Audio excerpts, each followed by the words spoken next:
Hi boys and girls, it's Mrs. Garbinsky, and I have a story today, and the title is Ralph Tells a Story. Now, the author is Abby Hanlon. The author, what did she do? What's her job? Can you tell me? You're right, she wrote the words. And guess what? She's also the illustrator. What does the illustrator do? That's right, she draws the pictures. So Abby Hanlon wrote the whole story and drew the pictures. Wow, she's talented. So here we go. Ralph Tells a Story by Abby Hanlon. My teacher always said, stories are everywhere.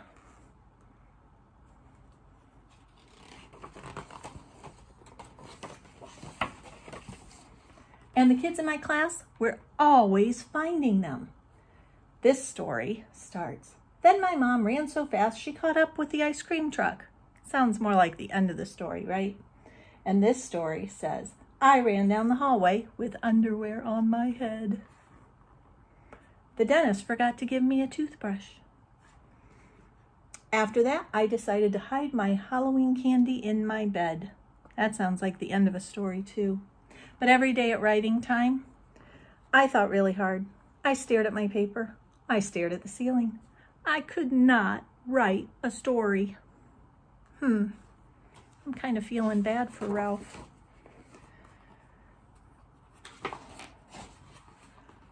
I have no story.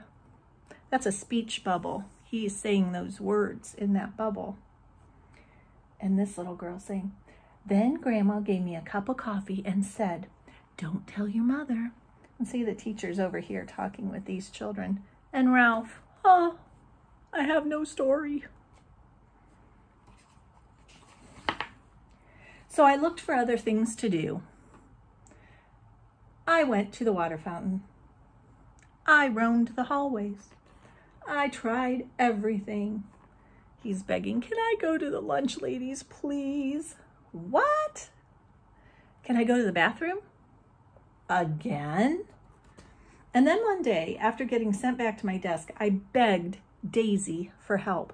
I can't write a story because nothing happens to me.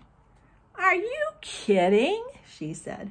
I've written a ton of stories about you. Wow. She began pulling her stories out of her desk. Look at this one. She said, remember that time that you let me brush your hair? And this one, remember the time you knocked down all the crayons? Oh, and remember the time you painted your nails with a black marker? I thought, I'll never be a great writer like Daisy. And then Daisy stapled all her stories together. Click, click. Wow, she said, this book is 13 pages. Click, click. Can I use the stapler? I asked. I was really good at stapling. But you have nothing to staple, said Daisy. You have to find a story first. Just look around, said Daisy. So I looked for stories out the window and in the aquarium and in my desk. Why do you have socks in your desk? And when my teacher wasn't looking, I looked for stories on the floor. And the children are all saying, that's my favorite part, said the teacher after he read part of his story. Look, my next book. And it's titled The Sock Mystery. Remember how she just asked why he had socks in his desk? But still, no story for Ralph. Lying under my desk reminded me of lying in the grass at the park. I closed my eyes and I imagined I was at the park.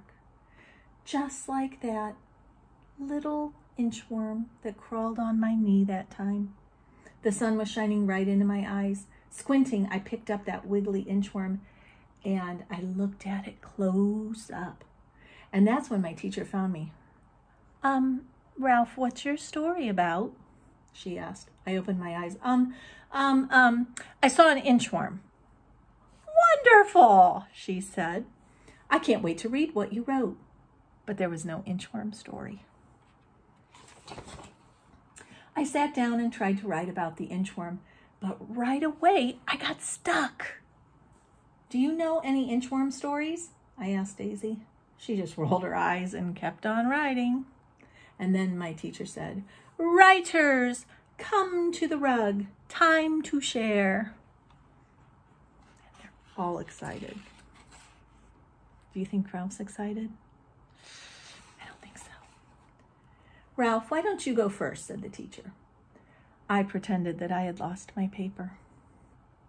"Pick me, pick me, pick me. Please, please, please, pick me." It didn't work. This little girl said, "He's sitting on his paper." I walked to the front of the rug. It took a long time. I held my paper up against my chest so no one else could see it.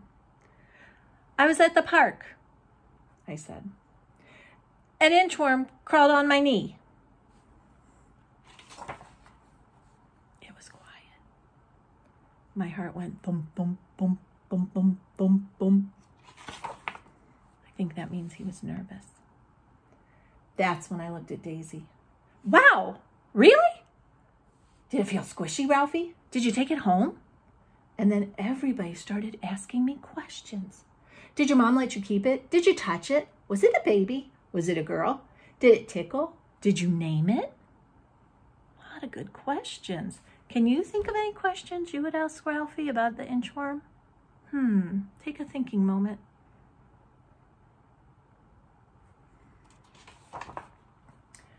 Wait a minute, I thought. Something did happen with that inchworm. Well, I picked up the inchworm and decided to name him Nick. I built Nick a house, but he just inched away. So I followed him, which is why I didn't notice that someone was following me. And then all of a sudden, this wobbly, crazy baby grabbed Nick and put him in his... Uh-oh. Let's find out. Diaper! I tried to be calm. "Come on, baby," I said, really nice. "Give Ralphie the inchworm." It didn't work. Was this the end of Nick? But then I noticed Nick was escaping. Can you see that really closely? It's coming out of the diaper. He crawled right up the baby's stomach, and quickly I rescued Nick and I ran. And we spent the rest of the afternoon doing nothing together. The end. I like that story. Did you like it? It's kind of interesting. Everybody clapped and cheered. "Show the picture, Ralph," someone said. "Wonderful, hooray, yay, Ralph." I wasn't embarrassed anymore, so I did. Ralph. I was at the park. There's the worm, and there's me. Not me, but Ralph. That was last year. This year, I write stories all the time. I keep finding stories everywhere. This book might be too thick to staple. 100 Funny Stories by Ralph. Writing tips from Ralph. So, boys and girls, if you're writing stories at home, and I know we've asked you to write 2 sentences every day in your packet, but you can write more if you want. You know, you can turn the paper over and do even more and more and more and more and more. Writing tips from Ralph. 1, get comfortable. 2, it's okay to ask for help. What was that funny thing I did again? Ralph is asking Daisy. Number 3, you can always write about what you had for breakfast. And 4, eat lots of chocolate. That's my favorite tip. And books by Ralph. So boys and girls, I'm just going to read these titles very quickly. When I Ate Too Much Spaghetti. Oh, that sounds funny. The Shampoo Mystery. The Marker That Never Ran Out. The Crazy Supermarket Cart. When My Mom Bought Me the Wrong Size Underwear. There's an underwear story again. The Lunch Lady's Friend. When My Backpack Was Really Heavy. The Case of the Missing Ice Cubes. I wonder if they melted somewhere. The Worst Staple Jam Ever. When My Baby Brother Ate Hot Sauce. The scariest hamster, when milk came out of my nose. Daisy's embarrassing birthday party, when the librarian yelled really loud at me. The smelly Band-Aid, when the principal tripped, my bathroom emergency, and the inchworm returns. Oh, I bet that's the same inchworm that he had made friends with before. Wow. So boys and girls, this story, I love it, love it, love it. So I want to encourage you to keep writing stories while we are away from each other. And you can staple them all together, and that'd be really cool. I know this was kind of a long video. Sorry about that, but enjoy it, and you can watch it again if you like. Bye-bye.